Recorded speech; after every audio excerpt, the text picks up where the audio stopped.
Я людей не снимаю.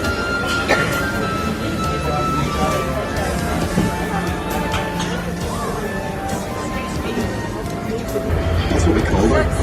It used to be the largest passenger ship in the world, but we didn't call her Titanic then. I was there from the beginning. I was the ship. They set big wooden blocks on the slipway to start with. Then they keyed the top of it like a backbone. And the frame was attached to that. Workshops everywhere. It took weeks to find your way around. There were workshops for every trade to be ever heard of. Painters, sailmakers, coppersmiths, boiler makers, cabinet makers. I even learned a bit about French policy novel. Ireland was just a fine place to work, but dangerous. Every ship cost a life, and there'd be lots of injuries besides. I was in the engine works for a while. Very well, that was. That's how we built the triple expansion engines. Two of them, each as high as a 3-story house. I worked in the frame bending shop. You'd heat steel beams in the furnace, then hit them onto slabs of cast iron and hammer them curved. It was skilled work. You had to bend them more than you needed because the frame straightened out a little when it creaked. The shell plates are made of a hull weighed up to 4.5 tons. They were taller than the back. The plates were overlapped in the edges. Some were raised, one after another. We called it clincher. One of the foremen told me years ago, that's how you built these ships. I worked as a heater boy. You had to heat the rivets on a wee plate.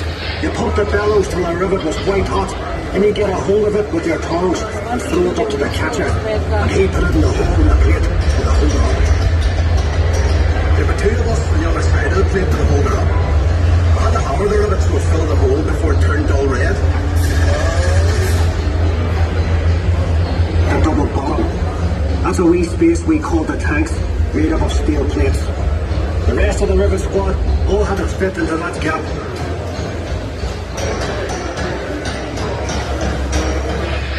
One of the foremen would check each of it with a special hammer. If it made a ringing sound, we'd have to go back and chase it out afterward. I'd get scared working down in that double bottom. You only had candles for light, and the constant hammering against the shell plates. You could hear it all over Belfast. Some of those boys ended up stone deaf, so did I. We were paid 31 bob a week. The heater boy and catcher got 16 bob, but we all worked the same 54 hours.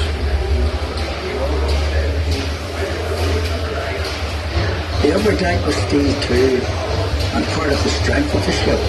There's no straight lines in the ship, and when you look down the weather deck, you can see the shear of the hull will stop her reflection at sea. The stern frame had to be strong enough to take the rudder turning in heavy seas. We'd have all these timbers and guy wires to steady the frame, and men scurrying around like ants underneath. When we came to launch day, I was torn between pride and fear. The standing ways were coated in tallow, train oil and soft soap. So the ship would slide when they shifted her weight off the blocks. That was the most dangerous part. And the shipwrights were knocking away the last props. They were under compression, you see, and the sliding ways would be released by the hydraulic trigger. 100,000 people watched the launch. Some paid a bob to sit in the reserved seating. The rest their trams laid on. Then we all went off to the pub to wish her well. Doc, you were proud to be an island on that day. And Titanic.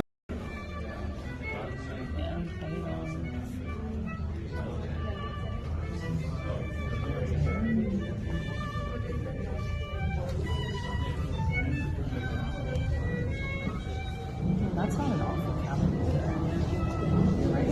It's not an awful cabin. It's a second class cabin.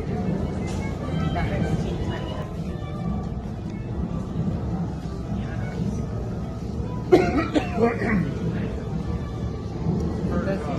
Schönes Gästezimmerchen.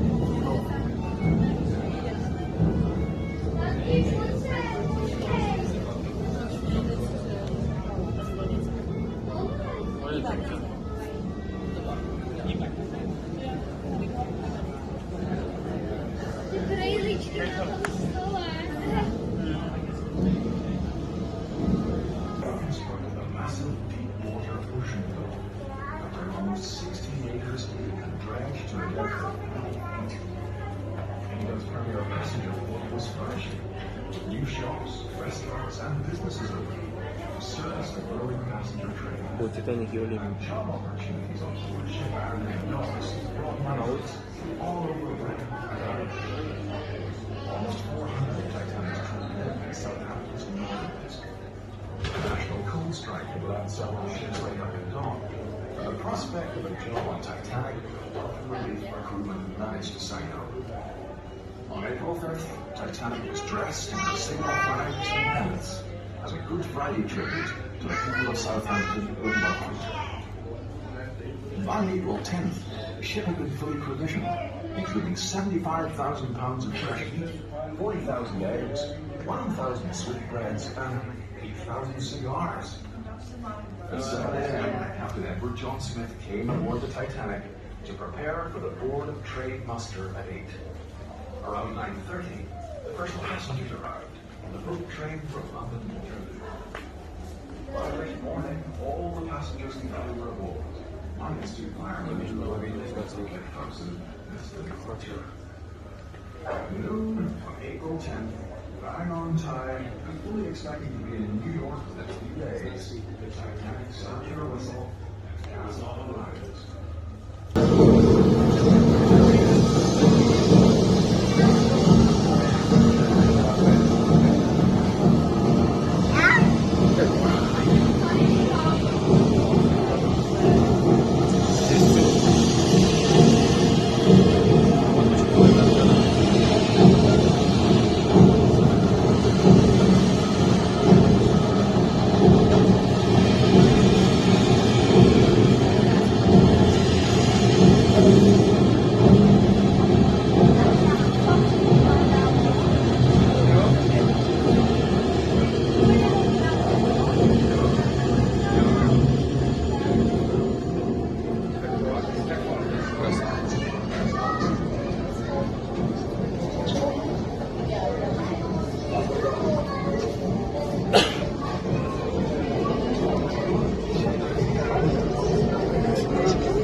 On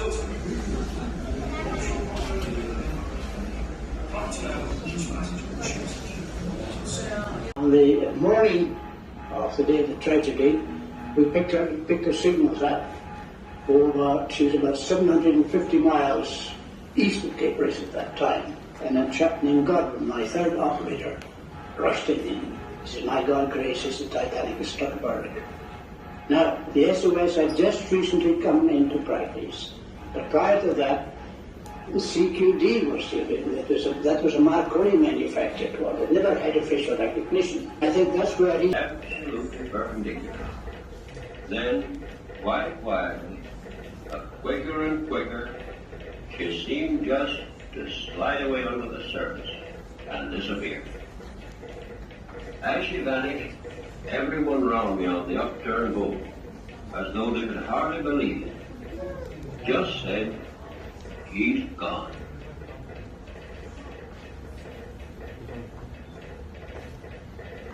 And so, presently about 1:30, silence. There's the chain for the forehand. That's amazing.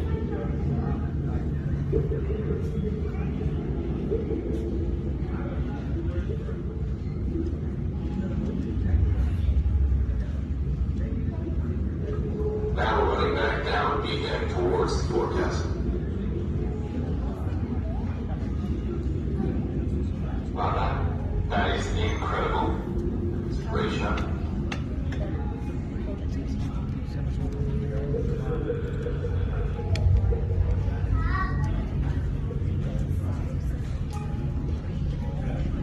There's a hatch.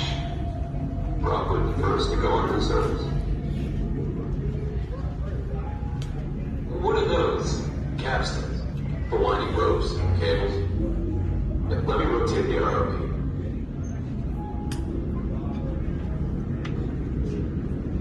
Now we're looking back down the anchor chains.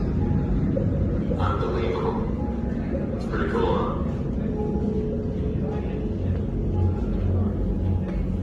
That's a strange box lying there. A heater. From first class. It's fallen out of place. You'd only get third class in this part of the ship. Hang on, I'll go in close. It's so ornate. Here's a cargo crane. Hard to get the scale. The base would be about 10 feet high. You can see the boom where it would be stored flat on the deck.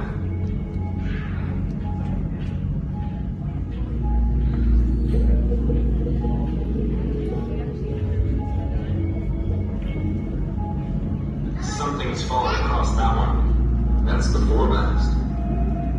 It's incredible how it's just still preserved. What's the telemotive for? It's part of the hydraulic system that connected the ship's wheel to the steering gear and the rudder.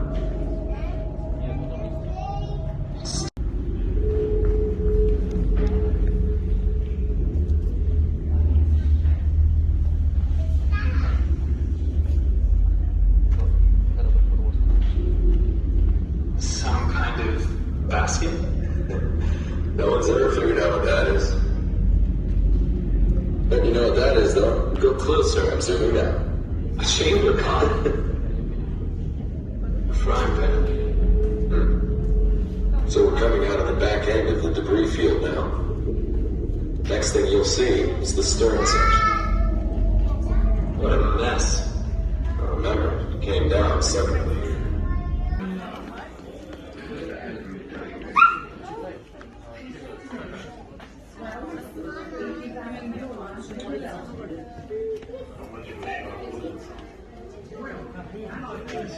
I do not think it would awaken me.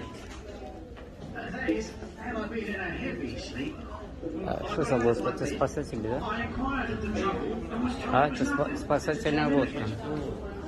Who told you this? The steerage person?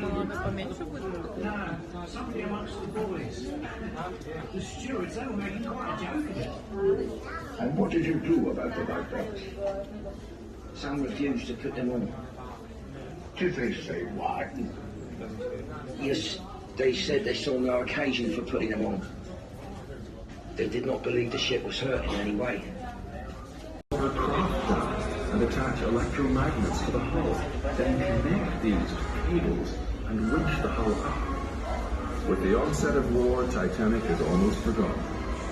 But the publication of Walter Lord's book, A Night to Remember, in